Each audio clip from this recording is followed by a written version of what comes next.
Isa ka din bang landlord na nagpapagawa ng apartment? Meron akong tips na i-share sa'yo. Sa mga properties like hotel rooms and condo units, ang kadalasang ginagamit ay yung ganito mga miniature distribution panel. So itong pinapakita ko sa inyo na to, ito yung mas modern na version ng mga nakasanayan nating panel tulad ng fuse type and plug-in type electrical panel boards. At dahil nga modern version na yung panel na to, malay na talaga itsura niya sa mga nakasanayan nating panel. So ito, mas maaliwalas na siyang tignan. Visible na rin yung mga breakers niya sa loob kahit nakasara yung cover. And also, iba na rin yung design ng paglalagay ng breakers niya.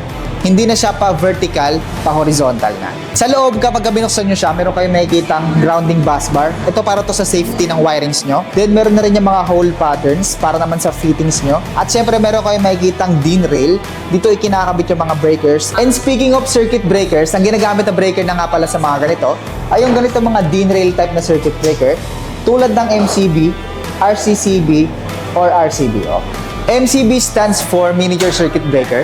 Ito yung kadalasang ginagamit sa mga residential areas. At ang protection na kayang ibigay nito ay para sa overload and short circuit. RCCB stands for Residual Current Circuit Breaker. At ang protection naman na kayang ibigay niyan ay para sa earth leakage and electric shock. And lastly, RCBO stands for Residual Current Circuit Breaker with Overload Protection. At ang protection naman na kayang ibigay niyan ay para sa overload, short circuit, earth leakage, and electric shock. Kumbaga combination siya ng MCB at ng RCCB. Pagdating naman sa pag-wiring, ganito naman siya wiringan. So itong nakikita nyo sa taas, ito yung supply side, ito naman yung load side. So from Meralco, papunta yan sa supply side ng ating main breaker. Then para naman masupplyan ng kuryente yung mga branches, gagamit naman tayo ng wires jumper from load side ng ating main breaker, papunta ngayon sa supply side ng ating unang branches.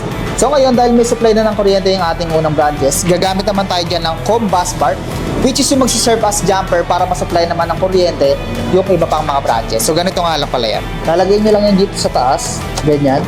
Tapos, i-screw nyo lang bawat terminals para masiguradong lahat ng breakers ay masusupplyan ng kuryente. Sa mga ganito nga pala, kung naghahanap kayo ng circuit breaker na maganda gamitin, dito kayo sa Wixim na brand. At kung ang hanap nyo ay talagang pinakamaganda pang worthless ang quality, dito kayo sa Schneider Electric. Kaya kung naghahanap ka ng magandang electrical panel board para dyan sa pinapagawa mong apartment, buksan mo lang ang yung TikTok app, then search mo ang Trev Electrical, tapos visit shop, and syempre dyan ka makakapag-checkout ng miniature distribution panel. So kung sa ibang shop, pag nag-checkout ka, panel tsaka breakers lang, dito sa Trev, complete panel set na yan. So meron ka ng miniature distribution panel na modern, miniature circuit breaker, COM bus bar, at may grounding bus bar na rin sa loob para sa safety ng wirings mo, di ba? Ganyan ka-generous dito sa Trev Electrical. Wala ka nang bang isisipin, installation and wiring na lang. By the way, trivia nga pala, Trev Electrical is the #1 legit distributor ng electrical supplies dito sa Valenzuela. Kaya kung naghahanap ka ng legit na distributor ng mga legit na brand new, high quality at syempre legit na branded na mga electrical supplies, alam mo na kung saan ka pupunta. Trev Electrical.